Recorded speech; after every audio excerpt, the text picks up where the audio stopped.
আজকে কোনো recipe share করবো না। আজকে হচ্ছে এই যে মটরশুঁটিগুলো এনেছি কীভাবে সংগ্রহ করি আমি সারা বছরের জন্য, সেটাই আপনাদের সাথে শেয়ার করব। তো রাতে গিয়েছিলাম হচ্ছে বাজারে সবজি কিনতে গিয়ে আমি হচ্ছে এই বস্তা ভরে হচ্ছে মটরশুঁটি কিনে নিয়ে আসছি। মানে এরকম পাগলামিও কেউ করে, মানে আমার মতো পাগল না হলে কেউ করবে না। তো আমার ছেলেমেয়েরা মটরশুঁটি খুবই পছন্দ করে। তারা যখন তরকারি মরকা থাকবে না তখন তাদেরকে মটরশুঁটি ডিম দিয়ে ভুনা করে দিই, চিংড়ি মাছ ভুনা করে দিই। তাদের কাছে এটা খুবই প্রিয়। আর কার কাছে এরকম মটরশুঁটি প্রিয়? তো এগুলা কিন্তু আমার কাছ থেকে হচ্ছে 60 টাকা কেজি নিয়েছে। এগুলা হচ্ছে একদম দেশি মটরশুঁটি। এমনিতে দিনের বেলা গেলে হচ্ছে 80 টাকা করে।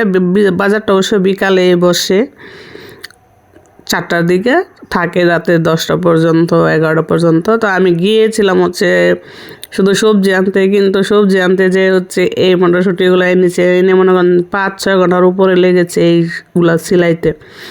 মানে সারাদিন এই মটরশুঁটি সিলাইছি, একদম সন্ধ্যা হয়ে গেছে। সন্ধ্যা হওয়ার পরে এগুলা রাত্রে হয়ে গেছে। আর দেখেন কতগুলা খোসা, 7.5 কেজির মতো মটরশুঁটি এনেছি আমি। এখন এগুলা ঝাড়ু দিয়ে পাশে রেখে দিয়েছি আর বস্তায় ভরে ছাদে পাঠিয়ে দেব। আর এগুলা হচ্ছে এখন আমি একদম ফুটন্ত গরম পানিতে দিয়ে দিচ্ছি। দিয়ে 2-3 মিনিটের মতো আপনি নাড়াচাড়া করবেন। বলক ওঠার সাথে এগুলোকে তুলে নেব। আমি কিন্তু ধুই না, ওই যে সাথে 1-2টা হচ্ছে পাকা মটরশুঁটির পাতা, আবার মটরশুঁটির খোসাও আছে। সেগুলো আমি যখন ঠান্ডা পানিতে দিব তখন সেগুলো একদম পরিষ্কার করে তুলে ফেলবো। আর উপরে যে অপুষ্ট এগুলো আছে এগুলো আমি তুলে দিচ্ছি, কারণ হচ্ছে এগুলো যদি সাথে রাখেন দেখা যাবে ফ্রিজে রাখলে কালো হয়ে যাবে পাশে, তখন অন্য কিছু তো দিলে খারাপ লাগবে। তো তার জন্য আমি এগুলোকে উপর থেকে তুলে নিয়েছি। এখন দেখতে পাচ্ছেন একদম যেগুলো পোষ্ট সেগুলাই নিচে রয়ে গেছে। এখন বলক ওঠার জন্য অপেক্ষা করতেছি। বলক ওঠার সাথে আমি ছাঁকা শুরু করব। পাশেরটা তো নিয়ে আসছি, 2টার মধ্যে আমি দিয়েছি যেহেতু অনেকগুলা।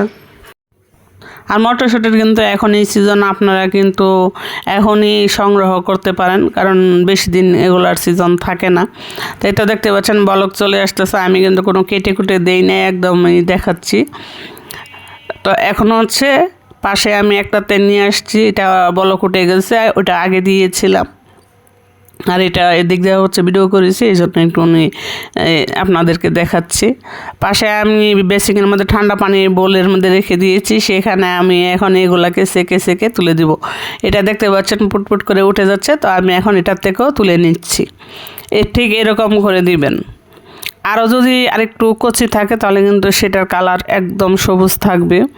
এটা যেহেতু পুষ্টগুলো আমি এনেছি, তো সেই জন্য একটু হালকা হলুদ কালার হয়ে গেছে। এখন আমি যত এরকম চেষ্টা করব যদি আপনি একদম সবুজগুলো বেশিগুলোকে তোলার জন্য। আর আপনার কাছে যদি বড় ছাঁকনি থাকে তাহলে ছাঁকনি দিয়ে সরাসরি পানি সহ ঢেলে দিতে পারেন বেসিনের মধ্যে। তো আমার কাছে বড় ছাঁকনি নেই, তার জন্য ছোট ছাঁকনি দিয়ে আমি তুলে নিচ্ছি।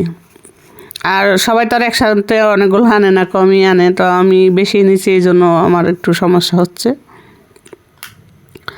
এখন পাশে নিয়ে হচ্ছে ঠান্ডা পানিতে রেখে দিচ্ছি। তো দেখতে পাচ্ছেন পানিতে কিন্তু বিচির যে কষ থাকে সে কষে কালানো হয়ে গেছে।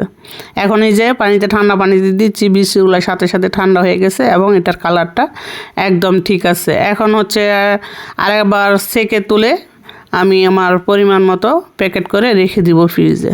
ভালো লাগলে অবশ্যই লাইক কমেন্ট করে দিবেন। ধন্যবাদ সবাইকে।